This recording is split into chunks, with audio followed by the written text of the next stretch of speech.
Paano ko nga ba na-recover ang aking Facebook account? Ito guys, noong June 1. Ayan, so review was successful. Ano nga ba yung ginawa ko? Well, tuturo sa inyo mabilisan. And ito yung nangyari noong May 24. Ayan, nagkaroon tayo ng disabled account.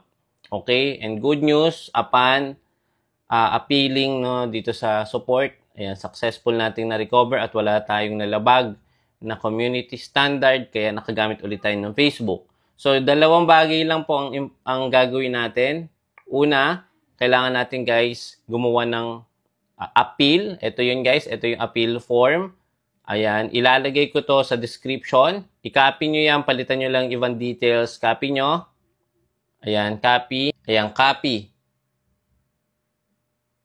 Then, kailangan nating i-paste dito sa ating browser. Ayan. So, ito yung form na yan. Kailangan natin dito mailagay. Piliin nyo lang po dito yung issue. So, sample login. I-paste nyo lang po dito. Ayan. Bago po kayo mag-send nito, kailangan nakalogin yung inyong Facebook account dito sa browser. And then, pangalawang step, kapag po ito is napasa nyo na, click send. Second step, guys, kailangan nyo mag-verify ng ID. So, ayan guys, mag-upload kayo ng ID. Ayan, dito sa link na to. Ilalagay ko dyan sa may